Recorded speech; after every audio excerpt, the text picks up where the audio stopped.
Hey, everybody. How are you today? This is Deanna Fenton here with this week's episode of Simple Steps to Online Success. Today, we are going to talk about membership sites. A large number of people in a study said that they wanted to use this time during this crisis, during the time that they are restricted in their movements, they're restricted in their work opportunities.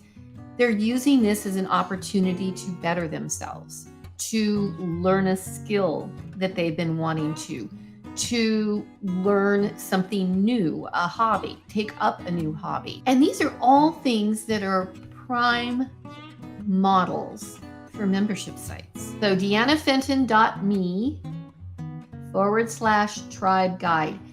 Get this first. This is the first thing you should do.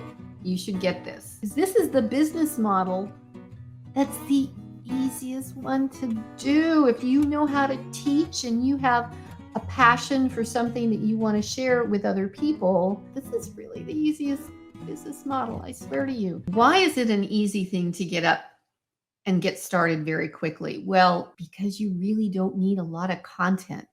It's not like you have to create a 12 module course containing 10 lessons within each module and worry about getting it all perfect.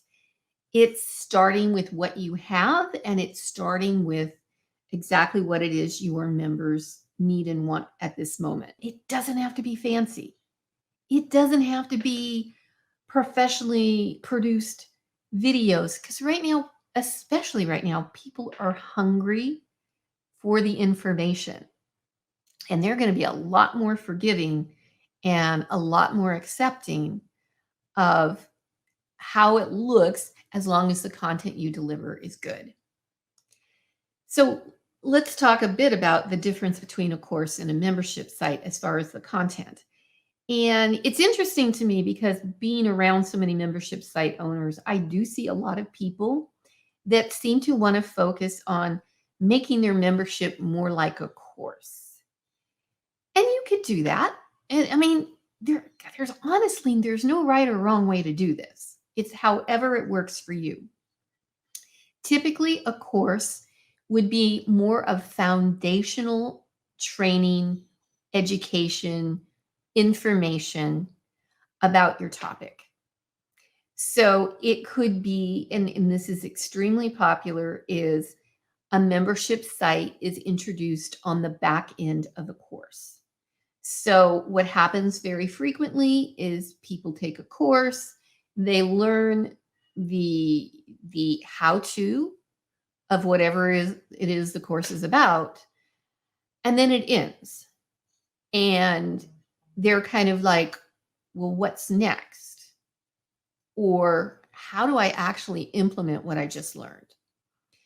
So a course typically does have that more focused level of structure to it, but typically course content is the how-to, and a membership is the implementation of it.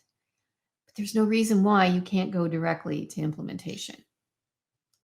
So now we're going to talk about the two types of content for the membership. And this is going to tie into why you don't necessarily have to have a course on the front end. So the two types of content that are typically introduced in a membership is core content. So content that ideally sets the vision of where people are going to go in the membership. Because the one thing that is most important in a membership is your members have to feel as though they're making progress, that they are implementing what they're learning, and they are beginning to see the results of the content that you're providing, that it's easy for them to implement, and it's supporting them in their goals. So the core content is almost like a mini course. And please, before you jump and go, okay, see, I have to create a lot of course content. Not really. It could be as simple as short videos. So the core content training addresses each stage that a member would go through to reach mastery of whatever the topic is. And these can be very short. They simply say, if you are at doing this and need to know how to do this and this, you're at this stage.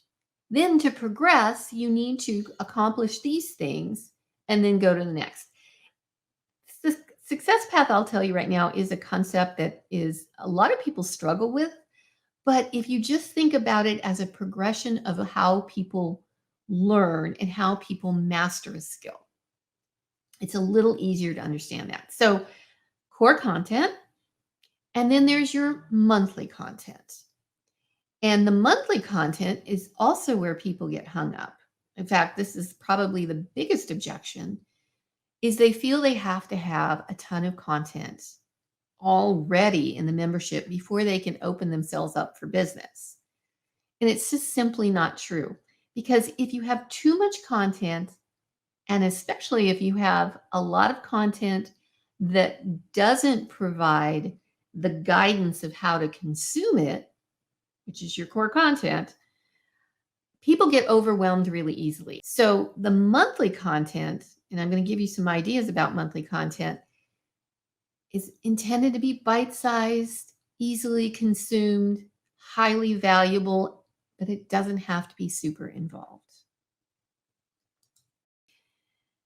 So that's the reason you don't need to create a ton of content nor get on the content treadmill, because there's ways, for example, you could batch the content. You could do something and devote a day or two once a month to develop all the content that goes out for the following month. And I'll give you a couple of ideas on how you do that. And they're examples of exactly how some people have created their monthly content very easily, made it highly valuable for their members without worrying about, oh my God, this week I've got to create a lot of content.